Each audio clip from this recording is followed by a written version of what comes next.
लेकिन फिर से एक बार सबसे पहले भैया मैं बता दूं कि मैं कोई बहुत बड़ा कलाकार नहीं हूं, ना तो हम कौन नहीं और ना ही तो हम खेसारी हैं। हमारा नाम बा श्याम जी यादव। आप सबके बेटा, आप सबके भाई हैं। एक बार जोरदार ताली बजा के है छोटे भाई का आशीर्वाद दीजिए माता जी। देखिए भैया, हम कहीं भी जाइए हमेशा माता टेक के लोगों के आशीर्वाद ले जैसे कि हमारा खातिर राजा कुमार जिला छपरा मगाई की भाई जी की तरफ से 500 रुपए आए, जिनसे धन्यवाद। लव यू, जय माता दी। आप ऐसे ही आगे बढ़ते रहिए। और मैं कहीं भी जाता हूँ हमेशा मतलब देख के आशीर्वाद लेता हूँ, क्योंकि मेरे लिए आप ही सब भगवान है। हम जितने भी कलाकार हैं हम सभी के लिए आप ही लोग भगवान है। हम लोग ताली बजाते थे, हम लोग पैसे की जरूरत नहीं। एक शायरी है, ना 500 चाहिए ना 1000 चाहिए, ना 500 चाहिए ना 1000 चाहिए। हम जैसे कलाकारों को आप सभी भगवानों की दर्शकों का प्यार चाहिए। जोरदार ताली बजाइए।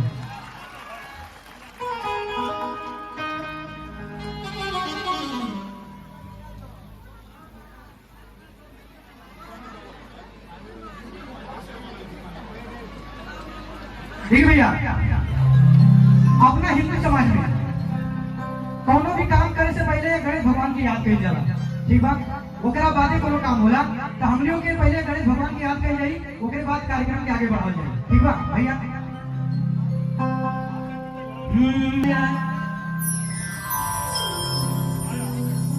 वक्रतुंड महाकाय सूर्यकोटि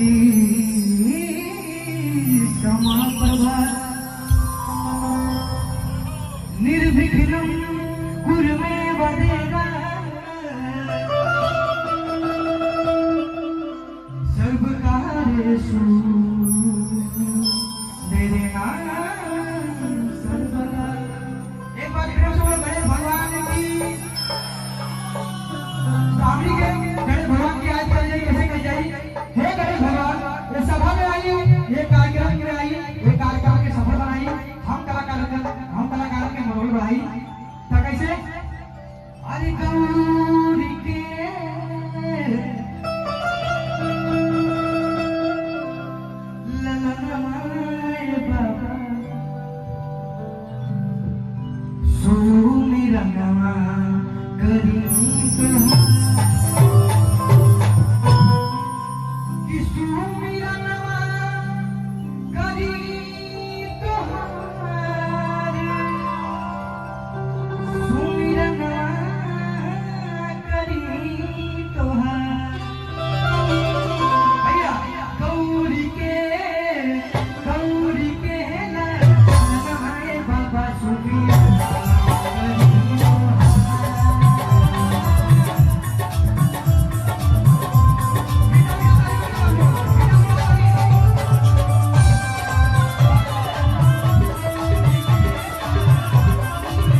कृष्णा मोहन भाई की तरफ से लव यू, बहुत सारा प्यार आशीर्वाद आप सबको मिल रहा है। लव यू, जय माता दी। कि माता जी की पार्वती पिता महादेवा ये दूध के भोग लगे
कलाकार बिना छाव के बेकार बा।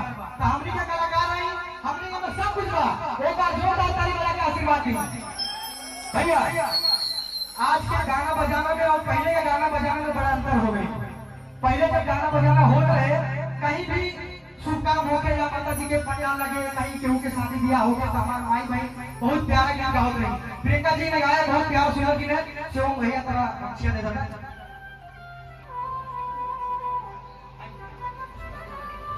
भैया कलाकारी पसंद आई तो जोरदार ताली बजाइए। हमके पैसा ना चाहिए, बस हमके ताली चाहिए। जितने ताली बजेगा उतने कलाकारी बाहर निकाल। अगर ताली में कमी करवा तो कलाकारी में कमी कर दे, ठीक है। कहीं माता जी के पंडाल लगी, जैसे माता जी का पंडाल लगा, आप लोग जहाँ समाज के माई बहन यहाँ यूपी बिहार की जितनी माता बहन सभी लोग हाथ खड़ा कीजिए। सभी लोग जितनी भी हमारी माताएं बहने हैं सभी लोग हाथ खड़ा है। क्या बात है, आप ही सबका वजह है। प्रियंका जी ने कहा बहुत सुंदर गीत है, मैं भी गाता हूँ। पंडाल में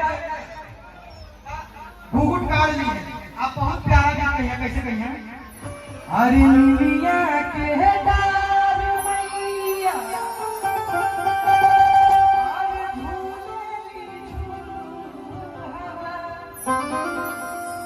हरी की झूली रे झूली। गाना तो नहीं है भैया, ठीक करिए आप गाना तो कहिए, लेकिन उनका चेहरा क्यों ना देख पाई, जोन गावत के चेहरा कैसा था। लड़की बाड़ी साहब वो गाना गाएंगे तो उनके कुछ आ गया अंदाजा वो बताएं लेकिन आप लोग बोलो आखिर बात ही प्यार प्यार वाली बताइए कि मिया के डाल मैया मेरी झूलू हवा हो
की झूली रे झूली भैया कि झूली रे झूली ठीक है देखा भोजपुरी में मुर्गी बहुत जरूरी होता बढ़िया लगा पर नीमन लगा तो गलवा आ जाती नीमन लगा था बच्ची बात अरे मम्मी ये आ गया अरे मम्मिया के प्यार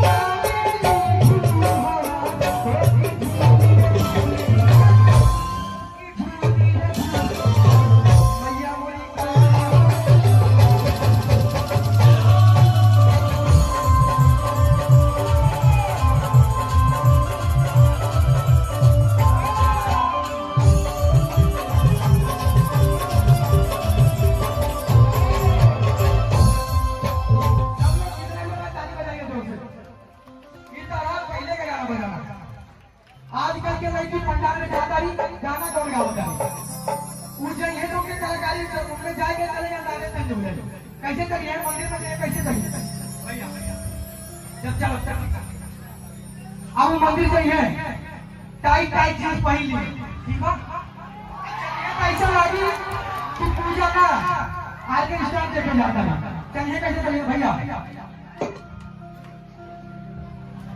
ठीक है चला कलाकारी पसंद आई तो ताली बजाए सब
दादा भैया पैसे में चाहिए दादा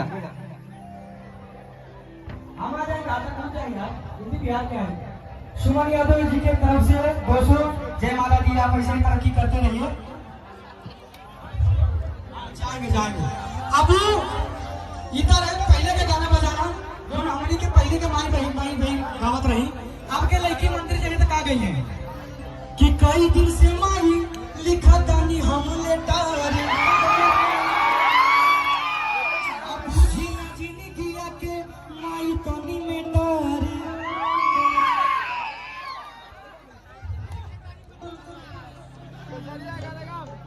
बेगूसराय जिला सुशील कुमार लवी भाई, बस आप लोग ऐसे प्यार आशीर्वाद बनाए रहिए, मैं भी अपना कला बनाए रहूंगा। भैया जय माता दी।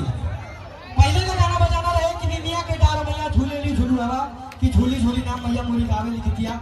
लेकिन आजकल के लड़की पंडाल में जाके क्या गावत है कि कई दिन से माई आराम से, अरे जय हो चंदन बक्सर से लव यू, जय माता दी। अरे कई दिन से नहीं लिखा तानी हम लेटर, अरे हमारा जिंदगी के बुझा तानी बेटर कि हमके दुल्हा चाहिए बेटर, हमके घर चाहिए बेटर। ताली बजाइए जोरदार, ताली बजाइए। मोतिहारी जिला राजबाड़ी भाई लव यू, जय माता दी। आप लोग ऐसे आगे बढ़ते रहिए, ठीक बा।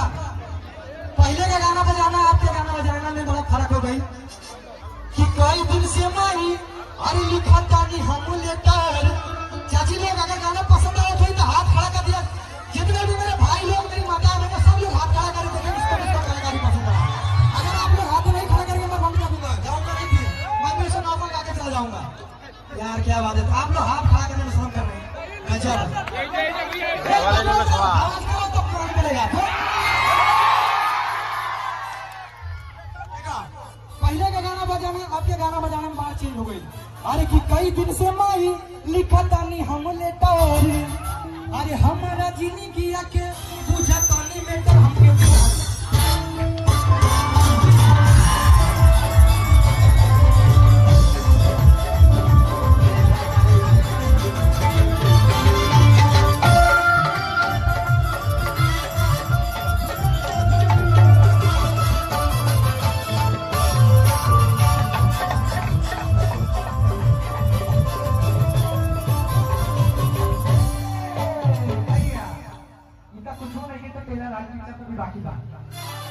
अपना गांव समाज में जब शादी ब्याह से हो जाला तब भोरे भोरे हमारे भाई बहन का प्यार गीत गावे। कौन गीत? चाची सब लोग के गावे पर अक्सर सबसे भाई ठीक बा कि आइए परम बाबा बैठी हमरे लगना। चाची लोग जान लो, चाची गीत आवे सुन ले हो ना, सुन ले हो ना। ये गाना के में सुन ले बा, बड़ा मिठास बा गीत में, अपन पारंपरिक गीत बा। जितना लोग सुन ले बा गाना हाथ खड़ा करा। अरे जय हो। अरे आइए परम बाबा बैठी हमरे लगन, अरे देव साहब रंगिया बिछाए। कितने लोग सुना? चाची लोग आप लोग को सुना क्या? लोग गाते हैं, मैं खुद भी मैं घर से सुन के आया हूँ।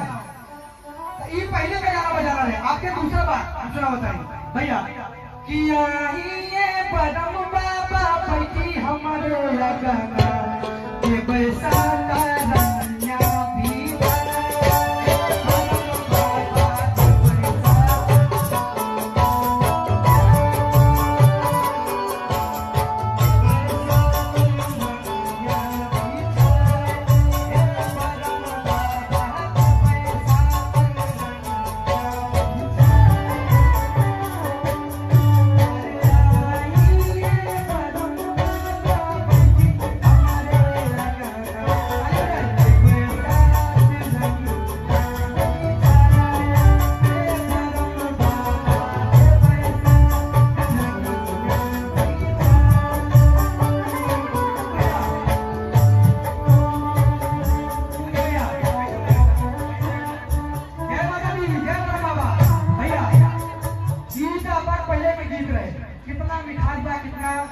अच्छा लगा था कि कहीं भी समाज में जाके गा सकेला और हर किसी को पसंद आई। लेकिन आजकल ये गाना बजाना ऐसा हो गई। आज एगो सखी के दूगो लड़की बारी सा आईगो लड़किया के शादी बा तो भोरे भोरे में समाई रहेगा ये गीत गावत रही तो कहती ना चाची को गीत ना अच्छा लगेला हम वही गीत गावत नहीं सुना। इनके और यही गाना बा कैसे? और सखी के बियाह होता अरे कलेक्टर से अरे बरोना बाबा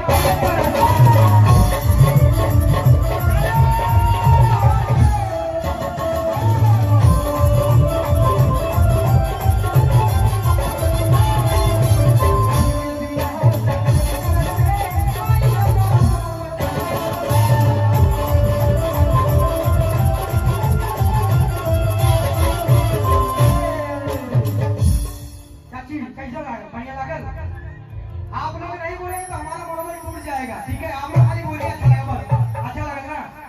पहले का गाना बजाना, आपके गाना बजाना, पूरा माहौल चेंज हो गई बा। पहले का गीत कैसा नहीं, आपके गीत कैसा बा? हाँ? तबले पर बाबा सोचे पहले लगा था हमारे के मोटर भाई ट्रैक्टर में कीन के दे दे भैया, काटी ट्रैक्टर से आवा। कबो के ऊपर बाबा के बुलावे ले ट्रैक्टर से भैया, हाँ? अरे सखी के दिया होता कलेक्टर से आई परम बाबा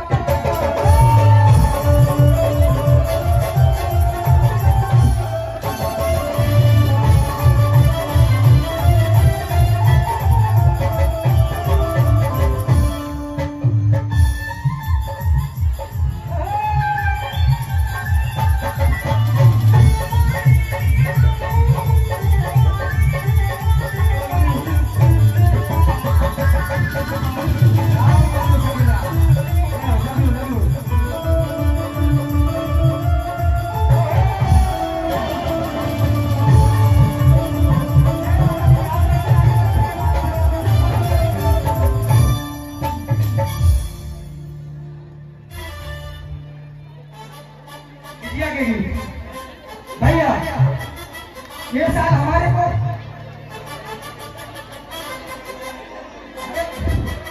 नहीं परम बाबा के बुलाओ मैं ट्रैक्टर से यार लाता मारती ना पलेर से होता आज घड़ी पलेरों से बुलावे लागेला। हमारे को गीत आई मेला के गीत कैसी लोग वही सब के एकदम पसंदीदा गीत बा, बहुत प्यारा गीत बा भैया कि अरे घूमने गाइल रोहानी मेला भैया, अरे घूमे गाइल रोहानी मेला कि सुना हो गई। अच्छा सॉरी इसके ऊपर हो गए भैया, गलती माफ करिए, तनी नीचे बा। अरे की घूम, अरे जय हो बाबा जी, लव यू, सब लोग बहुत प्यार से बात कर रहे हैं भैया। अरे की घूमे गाइल रोहानी मेला, बड़ा प्यारा गीत था। अरे सुना हो गई झमेला, अरे घूमे गई रोहानी मेला, सुना हो गई झमेला, झुमका गिर गई सखी रे, अरे बजरिया में झुमका गिर गई। ये हमारा मेरा गाना है, लोग बहुत प्यार मार के गाँव में बहुत अच्छा भैया। अरे घूमे गई रोहानी मेला, सुना हो गई झमेला, झुमका गिर गई सखी बजरिया में।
छोला भटूरा खा लू, समोसा खा लू कि ना खा लू?